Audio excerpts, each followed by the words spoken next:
جی السلام علیکم. سوال یہ ہے کہ پچھلے 75 سال میں جماعت یا پھر 40 سال میں عیسائیوں آپ کے حساب سے مطلب کوئی نیریٹو بنانے میں یا ڈسکورس میں کتنے حد تک کامیاب ہوتی ہے, یا اگر نہیں ہو پاتی ہے تو اس کی کیا وجہ ہے؟ تو دیکھیے, بہت مسلمانوں کے حوالے سے ہمارا جو پورا انگیجمنٹ رہا ہے, ہم سمجھتے ہیں کہ اس میں جماعت اسلامی نے بہت بڑا رول پلے کیا ہے. جس کی ایک مثال ہم آپ کو دیتے ہیں کہ آپ ایک کام یہ کریں کہ وہ لٹریچر مسلمانوں کی طرف سے جو اسلام کے حوالے سے جتنا لٹریچر پروڈیوس ہوا, تو وہ لٹریچر جو مولانا مودودی کے لٹریچر سے پہلے آیا وہ, اور وہ لٹریچر جو مولانا مودودی کی لٹریچر کے بعد آیا وہ دیکھ لیں, آپ کو واضح فرق سمجھ میں آئے گا کہ پورے دین کے فہم اور انڈرسٹینڈنگ پر جو انفلوئنس تحریک نے کیا ہے وہ بہت غیر معمولی ہے. اب پولیٹیکل اسلام جس کو لوگ کہتے ہیں یا اسلامک نظام زندگی ہے, یہ ایکسیپٹڈ چیز ہے. دعوت دین کے حوالے سے دیکھیں تو آپ ہندوستان کے اندر دعوت ایک بنیادی ذمہ داری ہے, بنیادی کام ہے. یہ انڈرسٹینڈنگ جو مسلمانوں میں نہیں تھی لیکن یہ بڑے پیمانے پر جو عام ہوئی. اتحاد مسلکی اختلافات جس بڑے پیمانے پہ تھے, آپ دیکھیں گے کہ اس کو ایڈریس کرنے میں اور ایک امت واحدہ کے تصور کو لانے میں ہم بڑی حد تک کامیاب ہوئے, اور اس کے پلیٹ فارمز کو بنانے میں بڑی کامیابی ہوئی. قرآن مجید کی مرکزیت کہ یہ امت بنیادی طور پر قرآن مجید سے گائیڈ ہو, قرآن مجید کو سمجھ کر پڑھا جائے, اس کا جو فہم حاصل کیا جائے. ہر کوئی قرآن مجید کو سمجھ سکتا ہے, اس کو پڑھ سکتا ہے. یہ انڈرسٹینڈنگ جو وہ پہلے کہیں نہیں تھی, لیکن اب آپ دیکھیں گے کہ تمام تنظیمیں, تمام تحریکات یہ کام کر رہی ہے. ایجوکیشن کے حوالے سے بھی ایک عام انڈرسٹینڈنگ یہ تھی کہ یہ جو دنیاوی تعلیم ہے اس سے تو دور رہنا ہے, اصلی علوم سے ہمارا کوئی واسطہ نہیں. لیکن آپ دیکھیں گے کہ آج سے 40 سال 35 سال پہلے کریئر گائیڈنس ایک بالکل جو وہ نئی اصطلاح تھی. لوگ کریئر گائیڈنس کے بارے میں نہیں جانتے تھے, کاؤنسلنگ کے بارے میں نہیں سمجھتے تھے, لیکن اب سینکڑوں تنظیمیں اور آرگنائزیشنز NGOs یہ کام کر رہی ہیں. تو ظاہر سی بات ہے کہ ان سب کا پورا کریڈٹ ہم نہیں لے سکتے ہیں, لیکن ہماری اپنی انڈرسٹینڈنگ یہ ہے کہ جہاں تک ہندوستان میں مسلم کمیونٹی کو گائیڈ کرنے کی بات ہو, تصور دین کے حوالے سے مسلمانوں کے مذہبی طبقے کو گائیڈ کرنے کی بات ہو, اور جو اہم کمیونٹی کے انٹرونشنز رہے ہیں یا ایکشن پوائنٹس رہے ہیں اس کو گائیڈ کرنے کی بات ہو, دعوت اور قرآن مجید کے حوالے سے بات ہو, تعلیم کے میدان کی بات ہو, تو جماعت اسلامی اور عیسائیوں نے ایک نریٹیو سیٹ کیا ہے, ایک ڈسکورس کھڑا کیا ہے, اور الحمدللہ بائی اینڈ لارج پوری کمیونٹی اس پر آ چکی ہے. آج بڑی تعداد ایسی ہے جو جماعت اسلامی کو ناپسند کرتی ہوگی, لیکن اس کے باوجود بھی جماعت اسلامی ملت کا ایجنڈا بہت انفلوئنس کے ساتھ سیٹ کرتی ہے. آپ یہاں دیکھیں گے کہ کئی چیزیں جو پرسنل لا بورڈ سے آتی ہیں, مشاورت سے, ایسے 10 پلیٹ فارم سے آتی ہیں, وہ آتی وہاں سے ہیں, طے یہاں پہ ہوتی ہیں. تو یہاں سے جو چیزیں لکھ کے جو جاتی ہیں, تو آپ دیکھیں گے کہ جماعت اسلامی حقیقتاً مسلم ملت کی حد تک ہم سمجھتے ہیں کہ وہ اس کا برین جو ہے وہ بن چکی ہے. ہاں, جو ہمارا بہت بڑا فیلئر ہے وہ نان مسلم سوسائٹی یا لارجر انڈین سوسائٹی سے انگیجمنٹ کو لے کر ہے. اس پر ہم کو بہت کام کرنے کی ضرورت ہے. اس میں جو جہاں تک یہ کہ مسلمان غیر مسلموں کے ساتھ آؤٹ ریچ کرے اور آؤٹ ریچ کی کیا اسٹریٹجیز ہو سکتی ہیں, اس پر تو جماعت اسلامی نے جو کچھ پریکٹیکل ماڈل سیٹ کیے ہیں, لیکن اس کے باوجود بھی ہم لارجر سوسائٹی کو سے انگیج نہیں ہو سکے. اور اس کی وجہ ہم کو یہ لگتا ہے کہ وہ ہمارے اسٹریٹجک انٹرونشنس یا پروگرامس نہیں ہیں, بلکہ وہ ہماری لینگویج اور ہمارا اپنا دین کا اور اقامت دین کا امیجنیشن ہے. تو وہ ایڈریس ہوگا اور لینگویج ڈیولپ ہوگی تو شاید وہ مسئلہ بھی ایڈریس ہو جائے. السلام علیکم. ایک آپ نے اپنے لیکچر میں ایک بات پبلک اوپینین کو کیسے تبدیل کریں, تو اس میں آپ نے 5 نکات بتائے تھے. مجھے پوچھنا تھا کہ اس میں پہلا نکات اعتماد کے بارے میں بتائے تھے آپ, اور تیسرا نکات شناسائی. تو اس کو پریکٹیکلی کس طریقے سے اپنے کالجز میں لوگوں کے سامنے کس طریقے سے ہم لاگو کریں؟ تو دیکھیے, جیسے مثال کے طور پر اعتماد کے سلسلے میں کہا جاتا ہے کہ مسلمانوں کے سلسلے میں ایک ہے پاپولیشن انزائٹی کریٹ کی جا رہی ہے کہ مسلمان جو 4 شادی کرتے ہیں اور جو 14 بچے پیدا کرتے ہیں اور اس کے ذریعے سے وہ ملک پہ ٹیک اوور کرنا چاہتے ہیں. تو اب اس کے نتیجے میں جو آپ کی تمام باتوں پہ اعتماد لوگوں کا جو ختم ہو جائے گا کہ آپ جو کچھ بھی بول رہے ہیں وہ کہہ رہے ہیں کہ یہ تقیہ ہے, یہ تو جھوٹ ہے بیسیکلی جو وہ, جب تک ان کی پاپولیشن جو بڑھ نہیں جاتی اس کی. تب آپ کو کیا کرنا پڑے گا, اس متھ کو جو بریک کرنا پڑے گا. تو آپ جو وہ ریسرچ رپورٹس لائیں گے جو یہ بتاتی ہے کہ مسلمانوں سے زیادہ پولیگیمی جو ہے وہ کرسچنس کے اندر ہے. آپ وہ رپورٹس لائیں گے جو بتائیں گے کہ پاپولیشن کا تعلق جو ہے وہ اصلاً جو ہے وہ لوگوں کے ایجوکیشنل اور اکنامک اسٹیٹس سے ہے. وہ جگہ جہاں پہ جو ایجوکیشنل لٹریسی زیادہ ہے, اکنامی اچھی ہے, وہاں خود بخود جو ہے وہ برتھ ریٹ کم ہے اور جہاں پہ وہ کم ہے وہاں ریورس کر رہے ہیں. تو آپ ایسی فگرز کو, ایسی اسٹوریز کو, ایسے فیکٹس کو جو لوگوں کے سامنے جو لاتے رہیں گے, ان کے جو اسپیسیفک کنسرنس ہیں اس کو آپ ایڈریس کریں گے تو اس کے نتیجے میں اعتماد بحال ہوتا ہے. اس سے آگے بڑھ کر آپ دیکھیں گے جب آپ پریکٹیکلی انگیج ہوتے ہیں, اس کی بہت بڑی مثال یہ جو نوح اور گڑگاؤں کا پورا انسیڈنٹ ہے, اس کو بھی اگر آپ بہت ڈیپ میں جا کے دیکھیں گے تو بہت انٹرسٹنگ چیز ابھر کر سامنے آئی ہے. وہ کوئی بتا سکتا ہے کیا ہے؟ وہ جاٹ سماج کا رول ہے. آپ دیکھیں 2013 میں جو مظفر نگر کے دنگے ہوئے وہ بنیادی طور پر مسلمانوں اور جاٹوں کے درمیان تھے, اور اس بار جو پورا وائلنس ہوا اس میں مستقل بجرنگ دل, وشو ہندو پریشد کی طرف سے یہ اپیلز آتی رہی پرکاش کی طرف سے کہ ہریانہ میں چونکہ جاٹ بہت زیادہ ہے تو جاٹوں کو جو جوائن کرنا چاہیے ہم ہندوؤں کو مسلمانوں کے اگینسٹ, اور اس کے اگینسٹ مستقل جو جاٹ لیڈرشپ کے اسٹیٹمنٹس آئیں کہ میو ہمارے بھائی ہیں. جس وقت ریسلرز پروٹیسٹ چل رہا تھا تم ہمارے اگینسٹ تھے, مسلمان ہمارے ساتھ کھڑے ہوئے تھے. جس وقت کسان آندولن چل رہا تھا تو تم ہم کو خالصتانی بول رہے تھے, مسلمان ہمارے ساتھ کھڑے ہوئے تھے. تو اس سے کے ذریعے سے جو جاٹوں اور مسلمانوں کے درمیان جو اعتماد پیدا ہوا, کانفیڈنس پیدا ہوا. تو یہ بھی بہت امپورٹنٹ ہوتا ہے کہ آپ جب لوگوں کے مسائل کے وقت, کمیونٹیز کے ایشوز کے وقت ان کے ساتھ جاتے ہیں تو اس کے ذریعے سے سوشل انجینئرنگ ہوتی ہے, اور سوشل انجینئرنگ جتنی مضبوط ہوگی اتنا مضبوط اعتماد جو پیدا ہوتا ہے, شناسائیاں پیدا ہوتی ہیں. اور ہسٹری کے اوپر جیسے شناسائی کے سلسلے میں ہندوستانی کانٹیکسٹ میں بڑا کام یہ ہے کہ ہم وہ جو پورا مت ہے کہ مسلمان باہر سے آئے ہوئے ہیں اس کو بریک کریں گے, اور اس کو بریک کرنے کے لیے ظاہر سی بات ہے کہ آپ کو اکیڈمک لیول پہ بھی کام کرنا ہوگا, اور پبلک اوپینین بنانے کے سلسلے میں جو فلمس ہیں, میڈیا ہے, وہ بہت بڑا رول پلے کر رہے ہیں. تو آپ کو وہ چیز پروڈیوس کرنی پڑے گی. پبلک کنزمپشن کے ہمارے یہ جو سارے آئیڈیاز ہیں اصل میں یہ پبلک کنزمپشن کے فارمیٹ میں اور پبلک کنزمپشن کی لینگویج میں جو ہے وہ اس کا ٹرانسلیٹ ہونا ضروری ہے, تبھی وہ پبلک کنزیوم کرتی ہے. میرا سوال یہ تھا کہ جب ہم لوگ ایسے شہر میں ہیں جہاں پہ بہت غلط فہمیاں اور مطلب مسلمانوں کو ایک ایسی نگاہ سے دیکھا جاتا ہے کہ ابھی اگر یہ سامنے آ گیا تو اس کو چپ پھڑ کے کھا لو, ایسے جو نظریے رہتے ہیں, ایسی جگہوں پہ ہم لوگوں کو کام کرنا, مطلب ایک ریکنسٹرکشن کرنا سوسائٹی کا, تو کس طرح پاسبل ہے؟ دراصل ہم لوگوں نے ایک ریسنٹ ایک ریلی جوائن کیا تھا کہ ہمارا مطلب شموگا میں جو شہر میں ہے وہاں پہ بہت وائلنس ہوا تھا ریسنٹ, تو اس کے سلسلے سے ہم لوگوں نے وائلنس نہیں چاہیے بول کے تمام لوگوں نے مل کے ایک ریلی آرگنائز کیا. تو وہاں پہ کیا ہوا, جو ریلی آرگنائز کیا نا وہ بی جے پی پارٹی کو الیکشن میں ٹھہرایا. تو تب سے لوگوں کو یہ کیا ہے کہ کوئی بھی آرگنائزیشن اگر کام کر رہی ہے تو اس سے سپورٹ کرنا صحیح نہیں, مطلب ایسا مائنڈ سیٹ ہو گیا. تو وہاں اس جگہ پہ کس طرح کام کر سکتے ہیں؟ تو دیکھیے ہم یہی کہہ رہے ہیں کہ سماج میں کبھی بھی ایک اوپینین نہیں رہتا. یہ جو آپ سمجھ رہے ہیں کہ شیموگا میں کوئی رہیں گے تو چیٹ پھاڑ کر دیں گے, کتنے لوگوں کے ساتھ کیے, یہ سب ہمارے اپنے امیجنیشن. دیکھیے ہم وہی کہیں گے اسٹوریز ایسی ہی بنتی ہیں الفاظ کے ساتھ. کتنی چیٹ پھاڑ ہوگی شیموگا میں؟ کوئی بھی نہیں ہوگی. آپ وہیں سے رہ رہے ہیں, ہزاروں مسلمان وہیں رہ رہے ہیں. تو ہوتا کیا ہے دیکھیے وہی کہ ہندوتوا ایک اسٹوری کریٹ کر رہا ہے کہ سارے مسلمان ہمارے دشمن ہیں, اور وہ بار بار وہ بول رہے, تو ہم بھی یہ سمجھ رہے ہیں کہ سارے ہندو ہمارے دشمن جو بن گئے اور بس اب کلیش ہونا ہے, اب بس فائٹ ہوگی. ایکچوئل میں ایسا نہیں ہے. ہوتا کیا ہے کہ دیکھیے ایک بڑی جو آبادی ہوتی ہے نا انسان کی, ایک چھوٹا سا گروپ ہوتا ہے کسی بھی سماج میں جو بیسیکلی ڈیسیزن اپنی مرضی سے لیتا ہے. باقی بڑی آبادی ہوتی ہے جو موڈ دیکھ کر جو سوئنگ ہوتی ہے.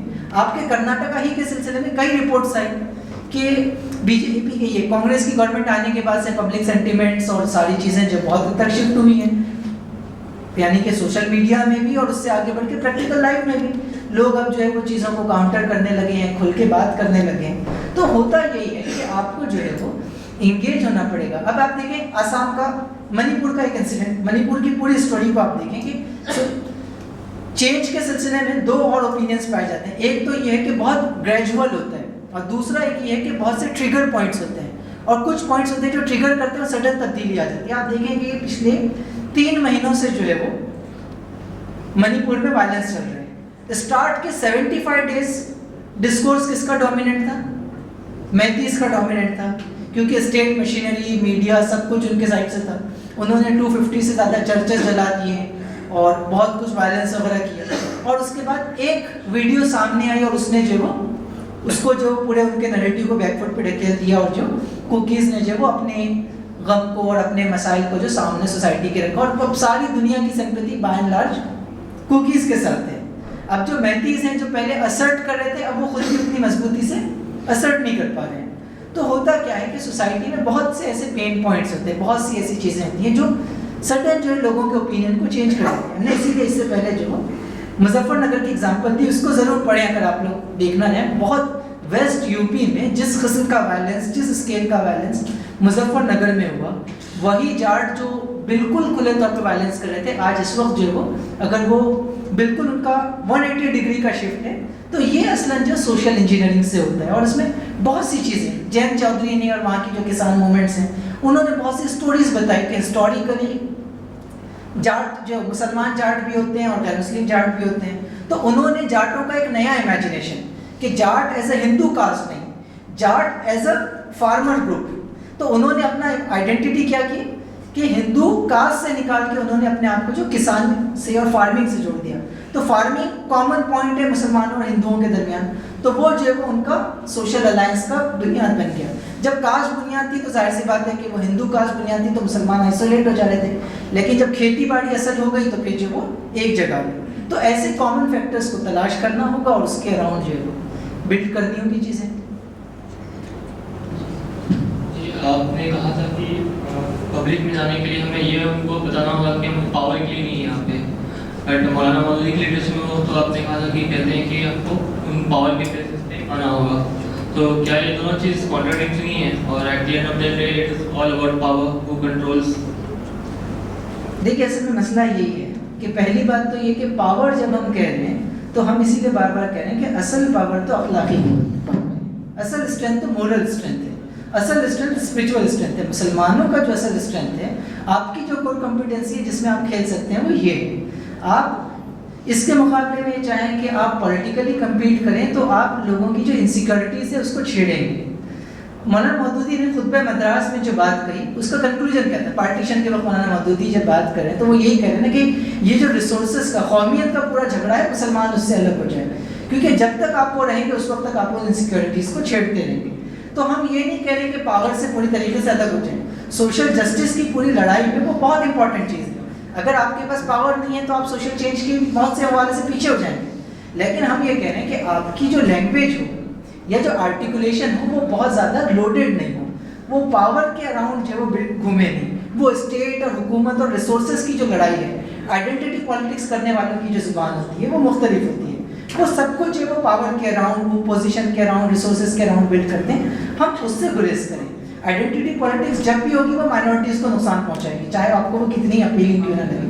آئیڈینٹی پالیٹکس مائنورٹیز کے لیے بنی نہیں. تو یہ سمجھنا کہ اس لیے جو وہ ہم کو جو اپنی لینگویج کو اس آئیڈینٹی پالیٹکس سے ہٹا کر جو کسی دوسرے فریم ورک میں جو ڈیولپ کرنے کی ضرورت ہے. دوسرا یہ کہ جب آپ کہتے ہیں کہ الٹیمیٹلی ہر چیز پاور کے بارے میں, تو پاور کس کے بارے میں؟ پاور ہمارے لیے نہیں ہے, پاور اصلاً خیر کے لیے. یعنی کہ جب آپ یہ کہتے ہیں کہ آپ سیاسی قوت چاہتے ہیں, اس کا مطلب یہ نہیں ہے کہ بی جے پی ہٹ کے جو ہے وہ WPI آ جائے اور جو SQR ریاض صاحب پرائم منسٹر بن جائے. اس کا سیدھا سیدھا مطلب یہ ہے کہ SQR ریاض صاحب رہیں, مودی رہیں, راہل گاندھی رہیں یا کوئی بھی رہے, بنیادی طور پر پالیٹکس جو ہے وہ اسلام کی جو ویلیوز ہیں, جو جسٹس ہے, جو ڈگنیٹی ہے, جو پیس ہے, جو ٹروتھ ہے, جو ایکویلٹی ہے, ان ویلیوز سے گورن ہو. پھر وہ گورن کرنے والا مودی رہے, راہل گاندھی رہے یا کوئی اور SQR صاحب رہے, اس سے فرق نہیں پڑتا. تو یہ انڈرسٹینڈنگ پیدا ہونا اور یہ لینگویج جو لوگوں کو بتانا یہ امپورٹنٹ ہے. آپ یہ کریں گے تو پھر پاور کے ساتھ پاور اسٹرگل میں جو انسیکیورٹی پیدا ہوتی ہے, کنفرنٹیشن پیدا ہوتا ہے, آپ اس کو اوائڈ کریں گے.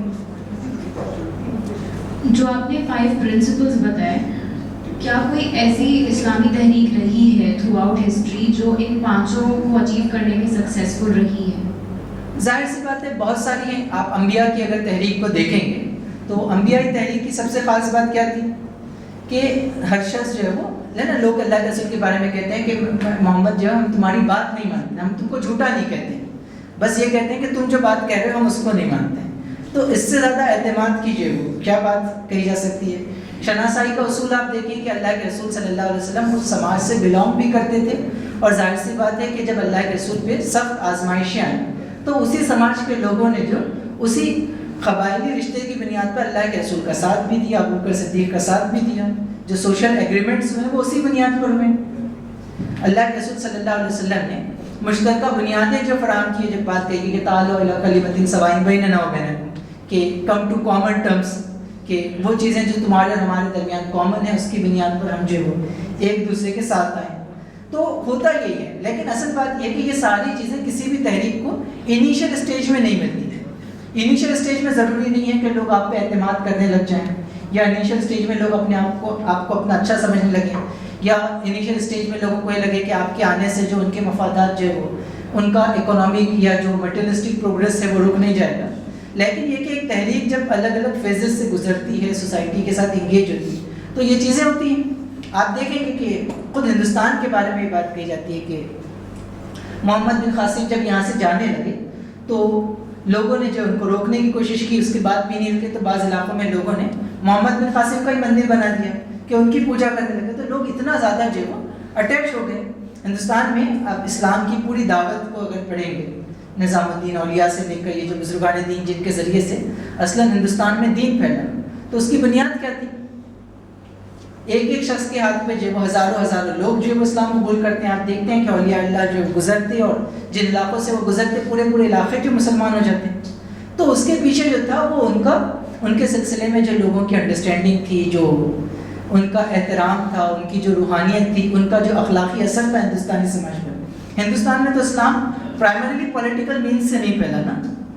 پولیٹیکل سرپرستی ضرور جو ہے وہ ان اولیاء کو اور بزرگوں کو رہی بہت سے حوالوں سے، لیکن اس کے باوجود بھی جو پرائمریلی جو اسلام پھیلا وہ تو اس قسم کی کوششوں سے پھیلا. اور وہ کوششیں اسی وقت کامیاب ہوئی جب یہ لوگ جو ہندوستانی سوسائٹی نے ان کو جو وہ اپنے ایک اسپریچول گرو کی حیثیت سے، ایک مینٹر، ایک نجات دہندہ کی حیثیت سے قبول کیا. اور آج بھی جو وہ اسی میں اسکوپ ہے. سوال یہ تھا کہ معاشرے میں ایک نظریہ یہ بنتا جا رہا ہے کہ اقامت دین کے لیے دوسری طاقتوں سے تصادم ناگزیر ہے، اس کے بغیر اقامت دین نہیں آ سکتا. تو تصادم تو ناگزیر ہے، لیکن تصادم کا مطلب جو ہے وہ فزیکل فائٹ نہیں ہے نا. تصادم کی تو سینکڑوں شکلیں ہیں. جی آپ کچھ کہیں. تو ہم وہی کہہ رہے ہیں کہ جب آپ اپنا ایک نریٹیو بناتے ہیں تو آپ کاؤنٹر نریٹیو بھی کریٹ کر رہے ہیں نا. جب ہم مسلمانوں کے سلسلے میں ایک مثبت نریٹیو بنا رہے ہیں تو کیا کر رہے ہیں؟ اس کا مطلب ہندوتوا کا کاؤنٹر نریٹیو کریٹ کر رہے ہیں. جب آپ جو ہے وہ کسی پرٹیکولر میدان میں کام کرتے ہیں تو ظاہر سی بات ہے کہ تصادم تو ہوتا ہی ہے. تو یہ تصادم دیکھیے آئیڈیالوجیکل لیول پر ہوتا ہے، یہ سوشل لیول پر ہوتا ہے، یہ آئیڈیاز کے لیول پر ہوتا ہے، یہ پریکٹیکل جو وہ گراؤنڈ پہ جب آپ کام کرتے ہیں تو مختلف حیثیتیں ہوتے ہیں. ہوتا یہ ہے کہ جذباتیت کے نتیجے میں لوگ یہ سارے تصادم کو چھوڑ کر وہ چاہتے ہیں کہ کچھ فزیکل فائٹ ہو، کچھ قتال ہو، کچھ جنگ ہو، اور اس کے ذریعے سے کوئی تبدیلی آ جائے. تو یہ اسلام کا مزاج نہیں ہے. ظاہر سی بات ہے کہ آپ انسانوں کے ذہنوں کو نہیں بدلیں گے تو پھر آپ کی باقی چیزیں کیسے ہوں گی؟ السلام علیکم. میرا سوال یہ تھا کہ آپ نے کہا کہ آئیڈینٹی پالیٹکس مائنورٹی کے لیے خطرہ ہے، لیکن جب ہم مائنورٹی کو ہوئی آئیڈینٹی کے بیس پہ آپ نشانہ بنانے لگے تو آپ کا پھر ری ایکشن کیا ہوگا؟ تو یہی دیکھیے سب سے اہم سوال ہے کہ یہ بات کہی جاتی ہے، آپ نے جو بات کہی کہ اگر آپ کو جو وہ اس بنیاد پہ مارا جا رہا ہے کہ آپ یہودی ہیں تو آپ کو فائٹ بھی کرنی چاہیے ایز اے یہودی. ٹھیک، یہ بات لاجیکلی سمجھ میں آتی ہے. لیکن سوال کیا ہے کہ آپ کو چیزوں کو نتائج کے اعتبار سے دیکھنا چاہیے کہ آپ الٹیمیٹلی چاہتے کیا ہیں. اصل سوال یہ کہ آپ اینڈ رزلٹ کیا چاہتے ہیں، اور وہ جو اینڈ آؤٹ پٹ آپ چاہتے ہیں وہ اینڈ آؤٹ پٹ جو کس اسٹریٹجی سے، کس لینگویج سے، کس نریٹیو سے جو ہو سکتا ہے. جیسے مثال کے طور پر کرناٹکا میں حجاب کا جو پورا ایشو تھا، اب عیسائیوں نے ایک اسٹینڈ لیا. اب ہماری لینگویج میں سوال یہ پیدا ہوتا ہے کہ آپ اس مسئلے کو جینڈر ڈسکرمنیشن کا مسئلہ بنائیں گے، آپ اس مسئلے کو ایجوکیشن کے ایکسیس کا مسئلہ بنائیں گے، یا آپ اس مسئلے کو جو مسلم اسلامو فوبیا کا مسئلہ بنائیں گے، مسلمانوں سے دشمنی کا مسئلہ بنائیں گے. اب ساری دنیا کو معلوم ہے، ہم کو معلوم ہے کہ وہ مسئلہ کھڑا تو ہوا اسلامو فوبیا کی وجہ سے. لیکن سوال یہ پیدا ہوتا ہے کہ آپ کو جو پاپولر سپورٹ درکار ہے یا اس مسئلے کا جو سولوشن درکار ہے، تو کرناٹکا کی اس زمین میں اسلامو فوبیا کے سوال سے آپ زیادہ اچھے سیل کر سکتے ہیں، یا جینڈر کا سوال کھڑا کریں گے تب زیادہ اچھا ایڈریس ہوگا، یا ایجوکیشن کے ایکسیس کا سوال کھڑا کریں گے تب ایڈریس ہوگا.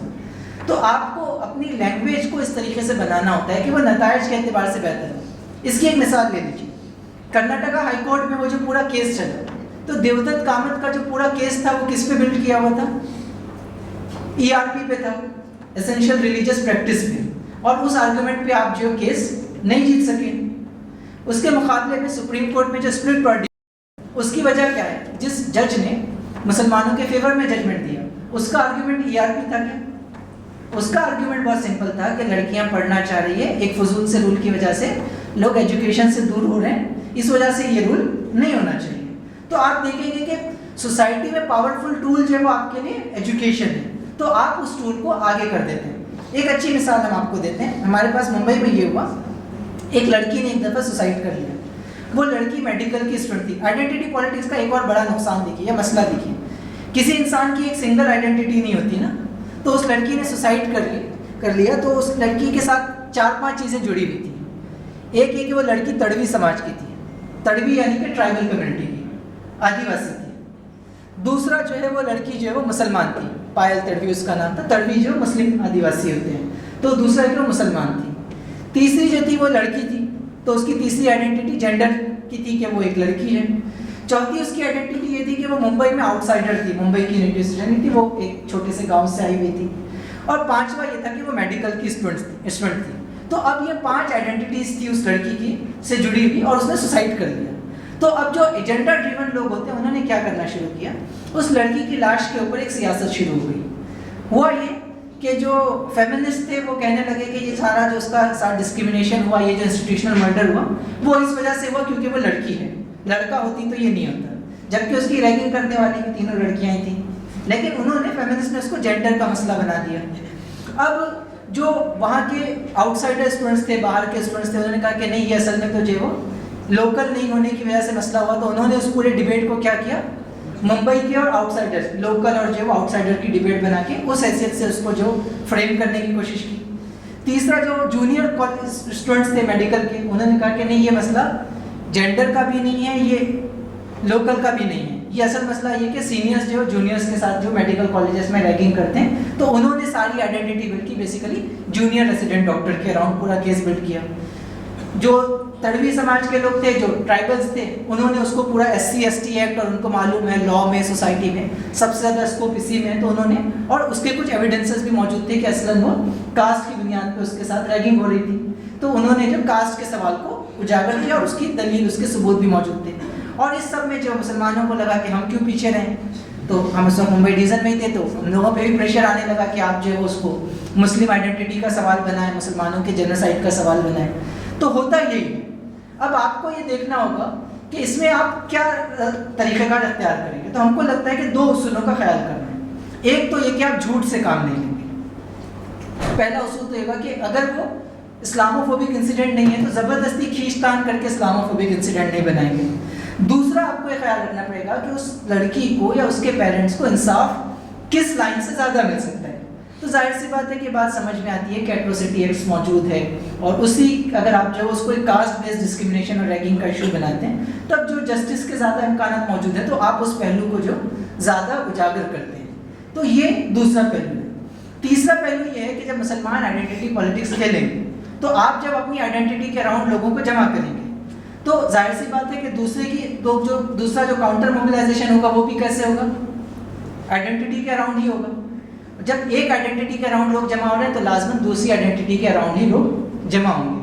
اور اگر اس طریقے سے جمع ہوں گے تو جو مائنورٹی میں ہوگی وہ ہمیشہ کم ہوگی. اسی ہال میں دیکھ لیں، اگر ہم یہ کہیں کہ سارے لڑکے ایک طرف ہو جائیں، ساری لڑکیاں ایک طرف ہو جائیں، تو ظاہر سی بات ہے کہ لڑکیاں کم ہیں وہ کمزور پڑ جائیں گی. تو ہم کو کوئی ایسا جو وہ گروپ بنانا پڑے گا کہ وہ لوگ جو تحریک مولانا مودودی کو اچھا سمجھتے ہیں وہ ایک طرف ہو جائیں، جو برا سمجھتے ہیں وہ ایک طرف ہو جائیں. تو ظاہر سی بات ہے کہ اب آپ کا یہ جو گروپ بنے گا اس میں جو آپ جو وہ پاور یہ کہ مضبوط پوزیشن پہ رہیں گے.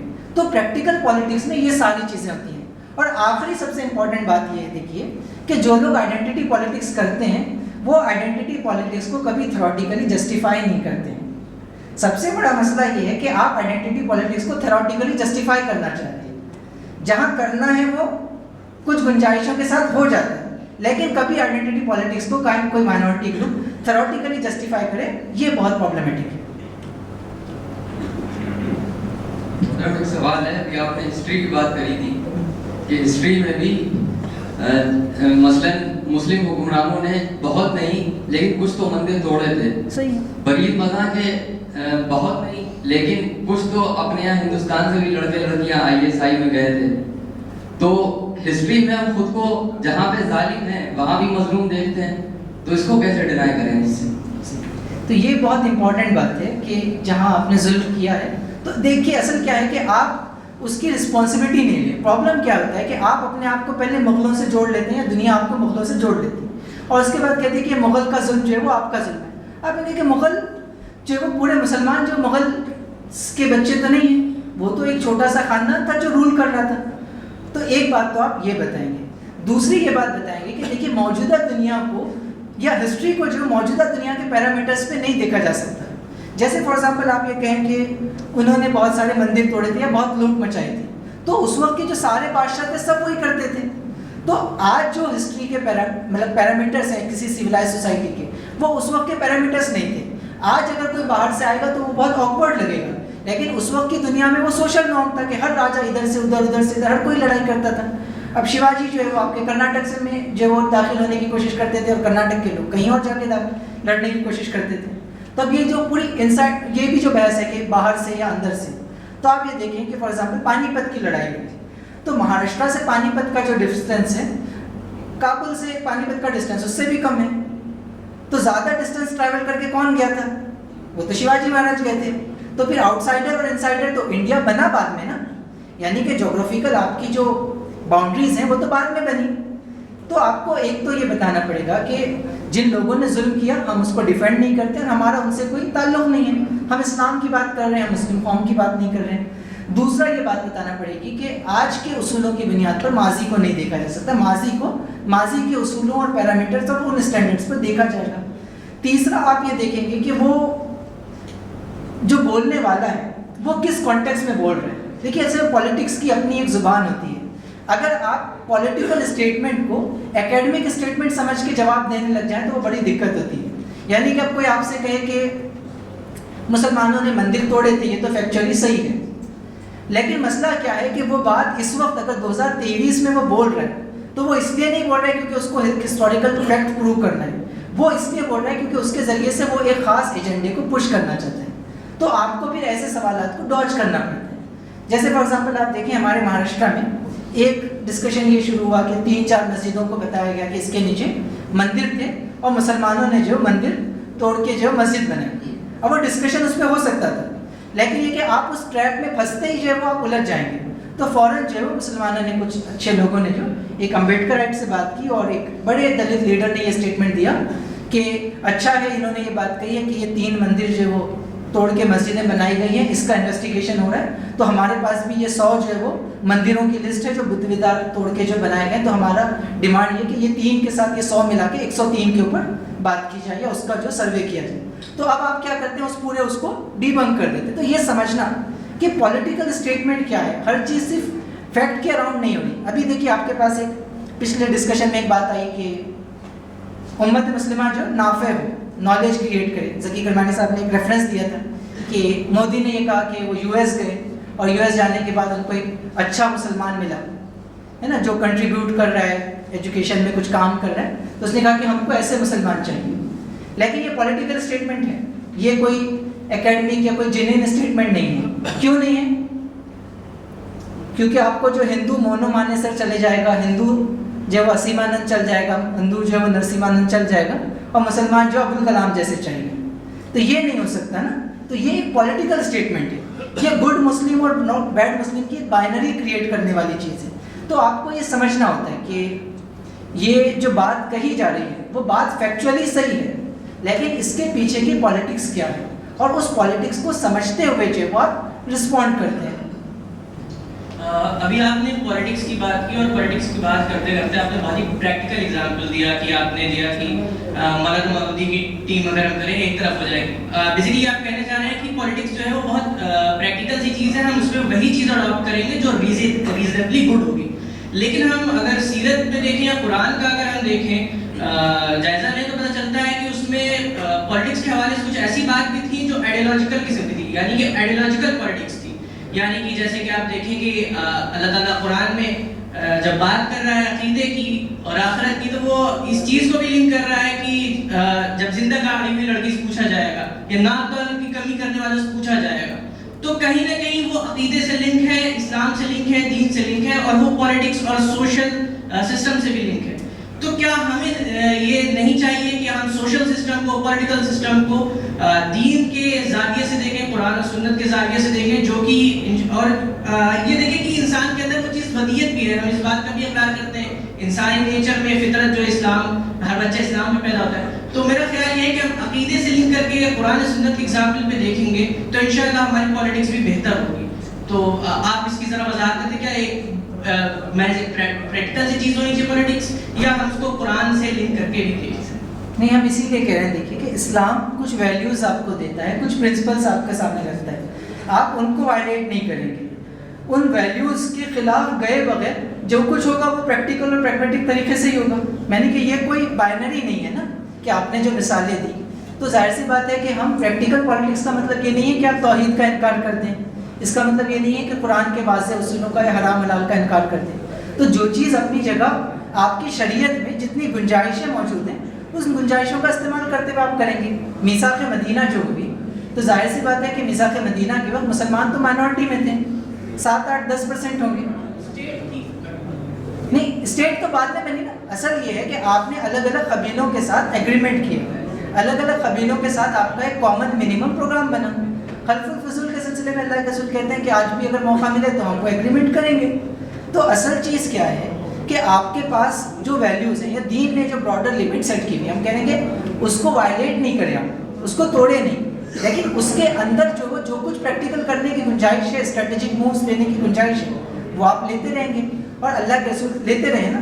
ایک شخص آئے اللہ جنگ کے دوران, جو جنگ کے موقع پر اللہ کے رسول کے پاس آئے, انہوں نے اسلام قبول کر لیا تھا. اسلام قبول کرنے کے بعد انہوں نے پوچھا کہ کیا میں اپنے ایمان کا اعلان کر دوں. سچویشن ایسی تھی کہ اللہ کے رسول کو ظاہر سی بات ہے کہ کچھ ایسے لوگوں کی ضرورت تھی جو دشمن کے خیمے سے بھی رپورٹنگ جو یہاں پہنچا سکے. تو اللہ کے رسول نے کہا کہ آپ اپنے ایمان کا اعلان مت کیجیے. تو ظاہر سی بات ہے کہ ایک اسٹریٹجک موو ہے نا, کہ عام حالات میں تو جو آدمی مسلمان ہو رہا ہے وہ ڈکلیئر کر رہا ہے. ایک خاص سچویشن ہے تو اس سے کہا جا رہا ہے کہ آپ جو ڈکلیئر مت کیجیے, اور آپ جو وہ ان کے درمیان غیر مسلم بن کر رہیے, تاکہ جو وہ آپ ہم تک جو صحیح وقت پہ صحیح انفارمیشن دے سکیں. تو یہ ساری پریکٹیکل چیزیں ہوتی ہیں جس کی شریعت میں گنجائش ہے.